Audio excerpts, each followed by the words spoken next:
Thoughts to build on by KOPMEYER, 37. Chapter 37. Laugh. Your way through life. You encounter them everywhere, the hypersensitive ones. They perceive every personal remark as a hidden insult, every helpful suggestion as subtle criticism, and every conversation as a challenge to debate. These self-centered individuals view even the smallest tasks as painful burdens, the imaginary weight of which can only be eased by overt recognition and abundant praise. Routine activities become exaggerated projects. Necessary work is a hated, disagreeable ordeal to be endured. Complex plans are overwhelming and met with unwarranted panic. The hypersensitive ones, their tender feelings are constantly hurt, and they respond with bitter sarcasm, unreasonable hostility, or pained silence, earning them the questionable consideration and deference best described by the APT old-fashioned saying, walking on eggs. They are more to be pitied than condemned, because they suffer much more than do their understandably annoyed but nevertheless sympathetic companions. The hypersensitive ones, why must they suffer so much unhappiness? Let's ask a famous psychologist, Dr. Maxwell Maltz. Dr. Maltz says that the reason is self-pity. Then he describes their condition as follows: the frustrated person compensates for self-pity by excessive smoking, excessive drinking, compulsive overwork, or imagined overwork, or withdrawal by escapism through radio, television, or aimless reading, or turns upon other persons by exhibiting rudeness, irritability, nagging, or fault-finding, stimulated by hypersensitivity. You will meet many such people with exactly those syndromes, or most of them, in business, in school, among your associates, almost everywhere you go. You might even try checking each symptom listed by Dr. Maltz to see if it applies to you.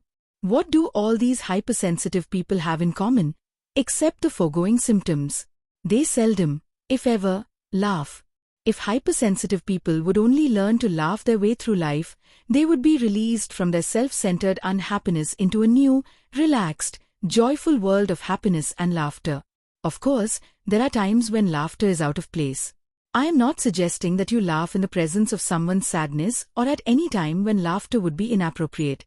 But you will find that such times, inevitable as they are proportionately few.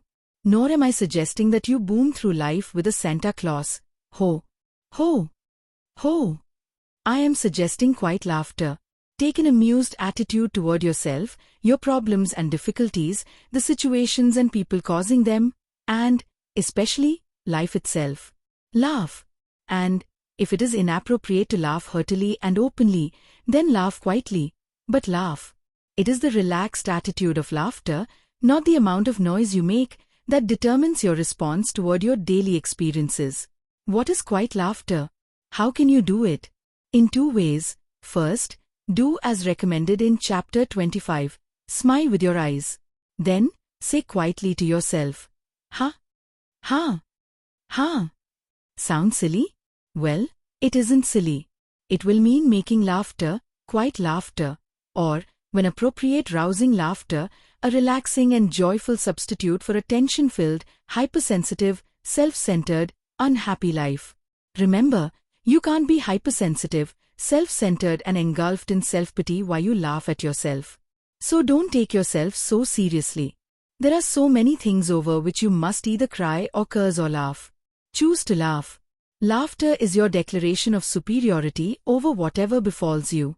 Against the assault of laughter, nothing can stand. Neither fear, nor worry, nor gloom, nor depression, nor resentment, nor hate, nor self-consciousness, nor hypersensitivity, nor self-pity can coexist with laughter. He who has the courage to laugh is master of the world nearly as much as he who is prepared to die. Do you have an enemy? Then, if you have the courage and the ability to defend yourself, laugh at him. There is nothing that so completely demoralizes an adversary more than being laughed at. The only way to accept an insult is to laugh at it. If you can't laugh at it, it probably is deserved. You can see from the foregoing that laughter is a weapon. A sure effective weapon. So never use the weapon of laughter by laughing at a friend. Only laugh with others, to join with them, to add your laughter to theirs. Only laugh at your enemies, knowing that they will then remain your enemies. but mostly use your weapon of laughter to demolish your own undesirable personality traits, fear, anxiety, gloom, self-pity, resentment, hypersensitivity and all the raggle-taggle mob of disagreeable thoughts waiting to move into your mind the first time there's a vacancy. So keep those mental vacancies filled with laughter.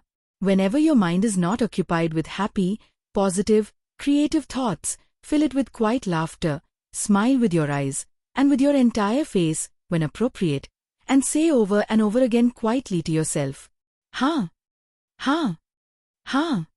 You, and everybody you know, will be amazed and delighted at the magic transformation of your personality when you begin to live with laughter. It won't be magic, really. It will be simply that you have learned to use the delightfully devastating power of laughter so that you no longer take yourself too seriously.